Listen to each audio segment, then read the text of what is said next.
The number of hate crimes against Muslims has skyrocketed in the UK. Donald J. Trump is calling for a total and complete shutdown of Muslims entering the United States until our country's representatives can figure out what the hell is going on. Foul-mouthed Islamophobic rant aimed at two fellow passengers. Far-right groups like these are gaining support across Europe. Incidents of hate crimes against Muslims in London have almost doubled since 2013, according to the police. Yasser Abdel Muttalib is a young British Muslim who is known in the community for his beautiful smile and gentle character. Whilst pursuing his PhD in fuel cell technology, he suffered a traumatic event that would reshape the rest of his life. The unprovoked attack was so serious that it led to Yasser Abdel Muttalib's chronic condition of being crippled for the rest of his life. Here he is to explain how. Can you quickly describe what happened? I decided to do some traveling between March and September before the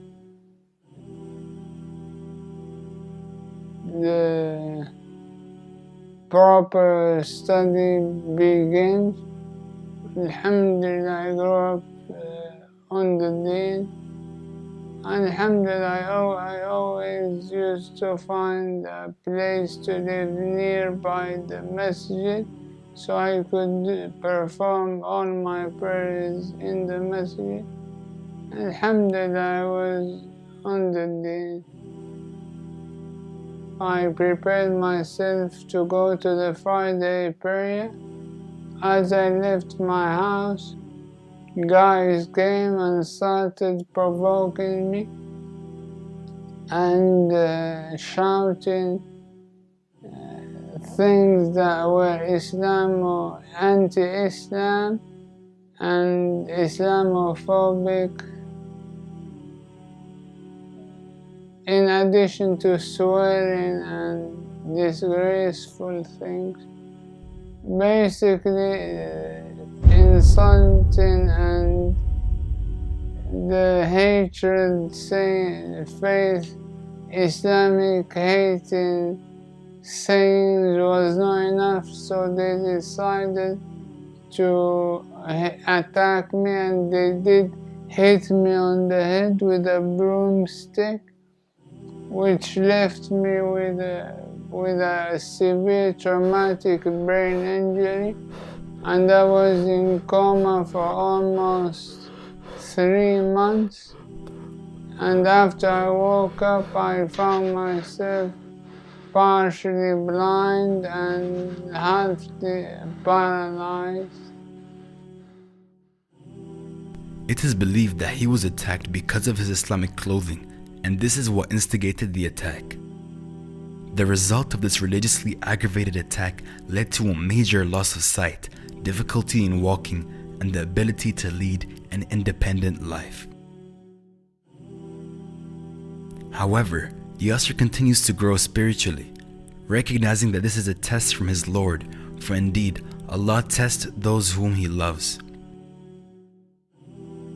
So how is this affecting your day-to-day life? Day-to-day routine is a big, huge problem.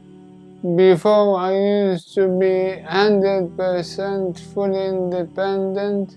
Now I always have to depend on somebody else, even for opening a tin or a can. I cannot do it alone with one hand. It's a massive change, and it's impacting me a lot physically. Physically, I can go around it by using some adaptive machines to use one-handed, but emotionally it's a bit distressing, really. but alhamdulillah. So you mentioned to me earlier that you like reading. How did this affect your reading?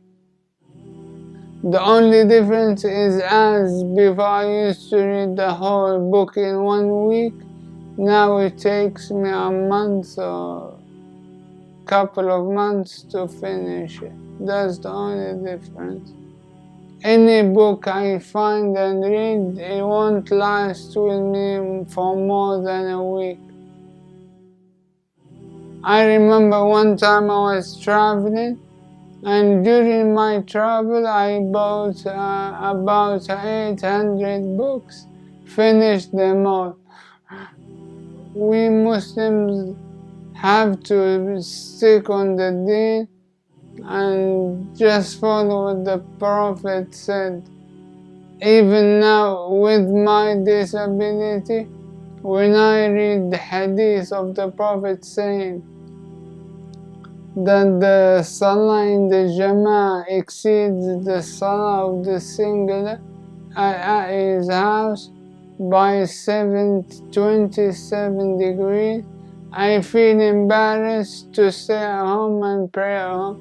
So I put my effort and go to the mosque, even though I'm finding it difficult, but I put my effort and go to the mosque. I try to go as much as I can. And if the pain is extreme, I take a bus or call someone to take me to the mosque.